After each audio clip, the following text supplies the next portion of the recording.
It looks easy, but it's the most Oh difficult. no! Oh no! It does not look easy. It's a little bit like you playing your accordion. But in essential, it works exactly the same as this machine. Yeah. Hey, Ivo here. I'm on the German Autobahn, der Deutsche Autobahn. Today I will visit Jochen Benzinger, and he is one of the very few people in the world that are able to tame the Rose engine. And the Rose engine is a marvelous machine that makes guillotine patterns. And he will explain everything about this technique, but how he felt in love with this technique. And he will teach me and you and what does it take to only make one dial. I started using it in 2016 with the introduction of my first Preludium guillotine. It was limited to 25 pieces, and I'm working on a new one. So stay tuned and get to know everything you want to know about guillotine.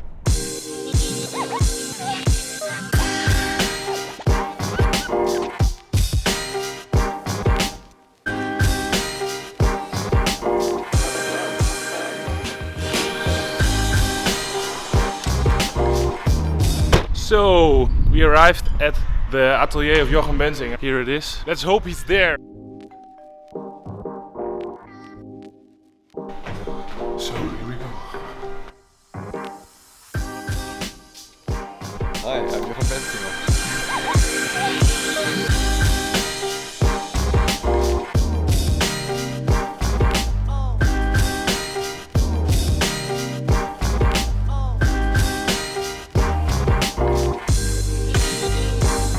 Jochen, we're here at your atelier. It's so cool to see all the machines, and I really want to show the people how you make your dials. And can you tell me how do you start with making a dial?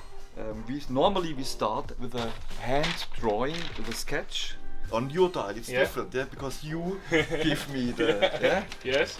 That's completely different for me, because normally I made the More difficult actually. Yes. Because why? Because I sent you the drawing and yeah, because I had to make your ideas, yeah, Yes. that are not my Yes. ideas, and Yeah. that's different, yeah. And you also want very small cutting, thin.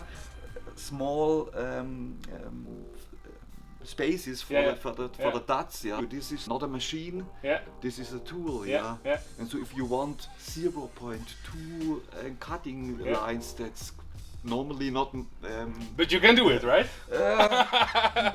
I sent Jochen my drawing, and the funny thing is that he wrote me like 2 or 3 emails. Ivo, are you really sure you want such thin lines? And I said, no, I'm very sure. It looks easy, but it's the most Oh difficult. no! Oh no! It does not look easy.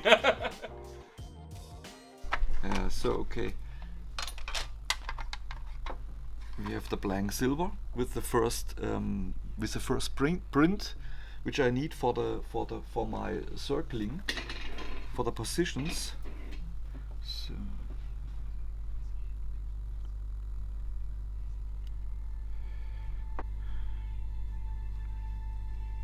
because all the printing can go away by go on the flame when I lacquer it on, so I have to circle it.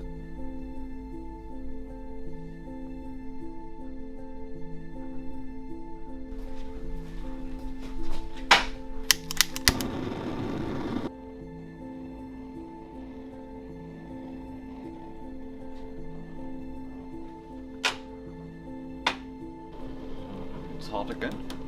Put on your new dial.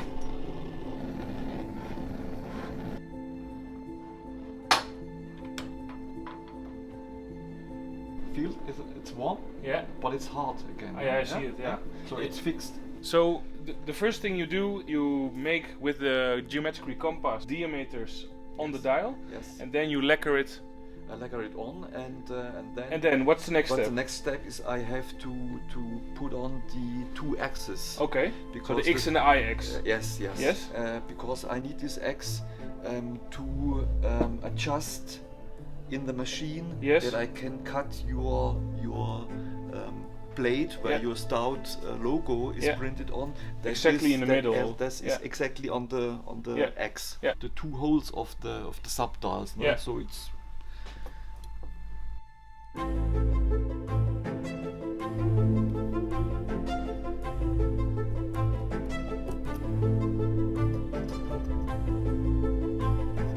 If I work on the dial, the number is away. Later on, is this 22 or is it 21? I don't remember. So I put it on the lacquer and then afterwards on the back side.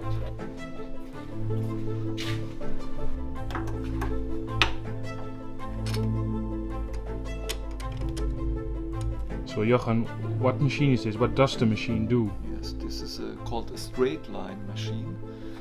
And with this machine we cut the plate where your stout logo is printed on.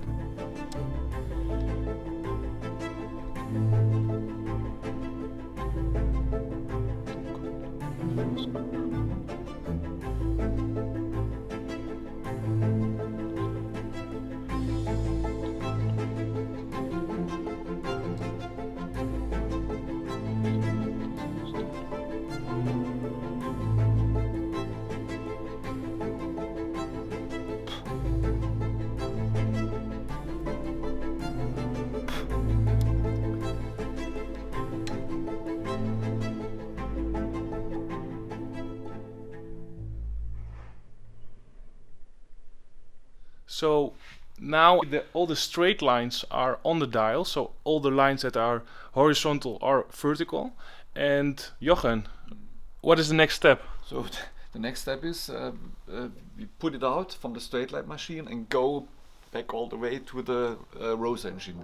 Now we start with the subdials.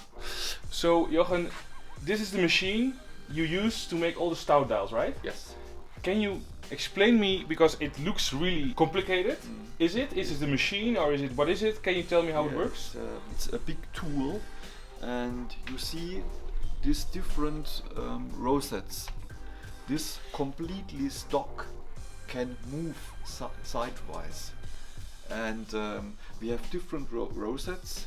It starts with a 12. That means you have on the circle you have 12 waves and 12 valleys. Yeah. And then you go on, you have 18, 24. For your barley pattern, we use a 72 rosette. Okay. That means we have on the circle 72 waves and Yeah. we have a tush on the side. This tush stands still, and if I turn and the whole stock is pressed with a big feather, is the whole stock pressed on this tush. And when I turn this rosette around the tush,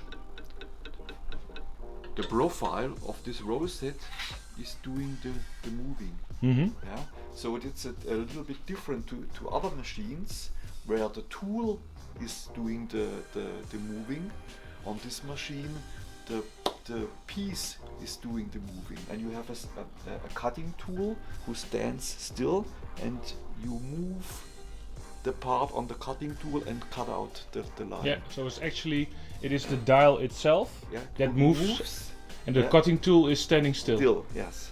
And you work from diameter, you work from the biggest diameter, always Smaller, smaller, smaller. smaller, make your circle smaller. So you can make with one rosette, you can thousands of Okay. different patterns.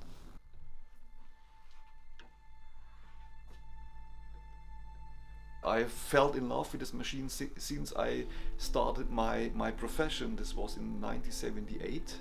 They saw generations. If they could tell stories, yeah, you must believe they saw 2 world wars. Man going to the moon. Yeah. Yeah. They saw the reunion of Germany. Yes, yeah. yeah, So East and West. Yeah. I'm start to learn as an engraver. Hand and engraving? hand engraving, and saw these machines in my education. Are there a lot of people doing this, or is it? Yeah, I'm the only one in Germany. Is it? Yeah, So yeah. that's cool. Do you know where it started? How Ah. did guilloche technique start? It started in the 17th, 18th century. Yeah. And the Baroque, all the kings and sovereigns in this time have to learn a profession, and all of them learned to turn. Okay. Yeah, because this symbolized the viewing of the world in this time. Okay. Everything is turning Yes. around the sovereign. The king is stand in the middle. king is in the middle. and everything can go around. This is the late from King Ludwig from France in 1760. So, but in essential, it works exactly the same as this machine. Yes, yeah.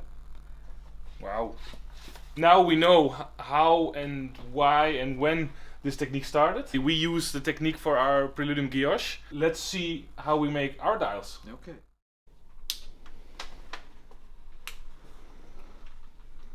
So now we cut your subdials with this small 0.2 cutting tool.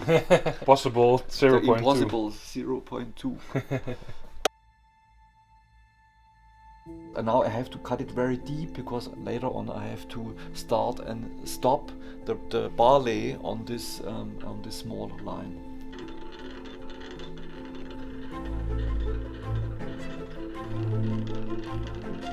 So this is the last cutting for the subdial. Now we have to go to the center of the dial to do the ballet. I go to the center of the subdial.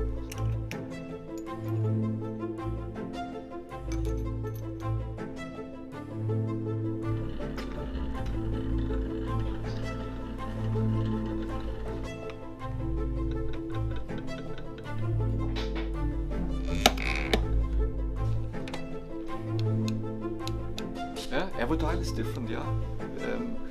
From the beginning, from here, it's a little bit like you playing your accordion. You play the same song 100 times, and every time it's a little bit different. A difference, yeah. This is the feeling, the sound between the notes. Yeah. Yeah, and it's a little bit like this. The- If you want 100 the same, then you have to stamp it or CNC. Yeah, but then there is no soul in it. No, you see it if it's handmade or CNC made.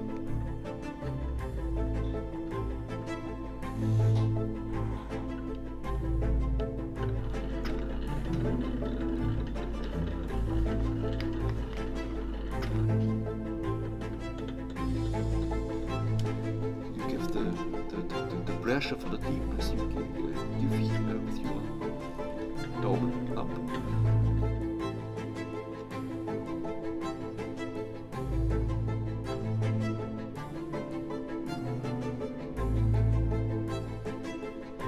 So we have cleaned the dial. We have no more shellac on the back. Now we go to pelage. So, to protect the surface.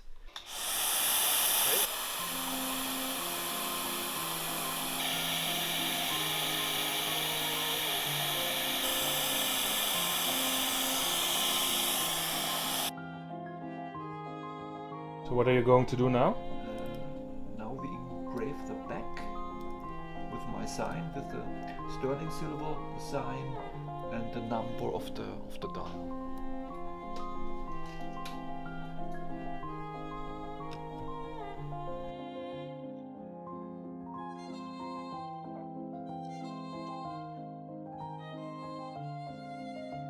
And then it goes to another workstation and then it becomes frosted. The frosting is a special process which Breguet 200 years ago uses to protect his dials. He has no lacquer at this time. Yeah? Sterling silver is 925% from 1000 silver, and the other parts are mostly copper. Yeah, so what we make, we take the dial now like it is into flame, and then we wash it with acid. The process 6, 7, 8 times. What we are doing, we take these parts who are oxygen out of the silver. After the process of fire and acid, it becomes a fine silver coat. And that's the difference, you see. After this, it becomes lacquered again, and then printing is the last step. And we have metal plates where the numbers are engraved, and these numbers were filled up with color, and with the rubber we take the color out and print it on the dial. This is normally the accordion, right? So the German. This instrument is like a mirror sometimes, because if I am not okay, the instrument is so good that it immediately shows me that I'm doing it wrong. The instrument is always right. For example, play Bach.